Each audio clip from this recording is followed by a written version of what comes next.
Wali Kota Solo Gibran Rakabuming Raka telah dipilih bakal calon Presiden Prabowo Subianto untuk mendampinginya sebagai bakal calon wakil presiden.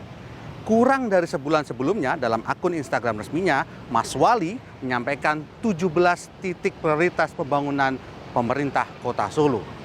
Bila Gibran resmi maju sebagai calon wakil presiden, maka ia meninggalkan sejumlah proyek dalam kondisi belum selesai dikerjakan.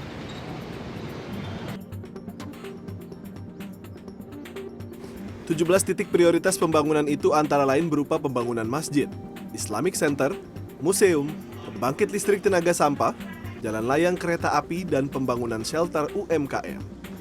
Selebihnya adalah proyek revitalisasi kawasan kota, kawasan kumuh, bangunan bersejarah, pasar, sentra UMKM, fasilitas olahraga, hingga kebun binatang. Lalu proyek apa yang sudah bisa dimanfaatkan publik? Salah satu yang ikonik adalah pembangunan Masjid Raya Sheikh Zayed. Masjid ini dibiayai dengan dana hibah dari pemerintah Uni Emirat Arab senilai 300 miliar rupiah. Sementara revitalisasi sejumlah titik juga bisa diakses publik. Salah satunya adalah kawasan Ngarsopuro. Kawasan ini berdekatan dengan revitalisasi Pura Mangkunegaran. Lokasi lain yang saat ini menjadi salah satu primadona adalah Solo Safari, yang merupakan revitalisasi dari Taman Satwa Tarujuru. Sementara sejumlah titik lainnya saat ini kondisinya beragam, seperti masih dalam pembangunan hingga masih dalam tahap kajian. Di antaranya adalah pembangunan elevated rail atau rel layang di Simpang 7 Joglo. Proyek ini menelan dana hampir 1 triliun rupiah, atau tepatnya 920 miliar rupiah. Penataan kawasan Balai Kambang saat ini masih terus dikejar pembangunannya. Yang perlu dicatat dari pembangunan 17 titik prioritas ini adalah bahwa hampir seluruh anggaran dibiayai APBN dan hibah. Itu belum termasuk sejumlah proyek lain yang tidak masuk 17 titik prioritas, namun digarap dengan menggunakan dana APBN. Bila Gibran maju sebagai cawapres, maka berbagai jenis proyek yang menjadi prioritas akan ditinggalkannya begitu saja.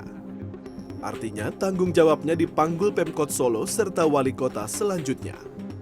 Lalu, apa pendapat warga Solo tentang pembangunan yang belum tuntas karena ditinggal pemimpinnya? Wong udah balik kota aja belum rampung semuanya, proyek-proyeknya belum rampung, udah mau ditinggal jadi wakil. Nggak setuju saya itu. Nanti wali kota yang meneruskan, yang penggantinya Pak Gibran yang bisa meneruskan kan, diberi tanggung jawab bagaimana cara memajukan kota Solo. Masih banyak tugas-tugas yang sampai saat ini belum terselesaikan terkait dengan pembangunan, beberapa prioritas pembangunan yang ada di kota Solo, kalau boleh dibilang hanya ditinggal begitu saja.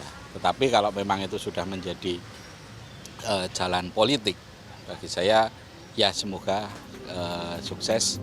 Guru Besar Tata Negara Universitas 11 Maret Surakarta Suni Umul Firdaus mengatakan, memang tidak ada aturan yang melarang seorang kepala daerah meninggalkan separuh jabatannya untuk pindah ke posisi lain. Dalam konteks Gibran, ia seharusnya masih bisa terus memantau proyek-proyek saat ia menjabat wali kota, meski sudah tak menjabat lagi, baik menang ataupun kalah pada Pilpres 2024. Seluruh masyarakat di Kota Solo, terutama stakeholder, OPD terkait, mereka harus bertanggung jawab menyelesaikan ini. Tapi mestinya juga nanti Pak Wali Kota itu juga memantau langsung bagaimana perjalanan dari program kerja yang sudah dicanangkan. Karena untuk memantau atau bertanggung jawab terhadap program kerja itu bisa dilaksanakan sebagai sosok seorang wali kota atau mungkin sosok di luar wali kota.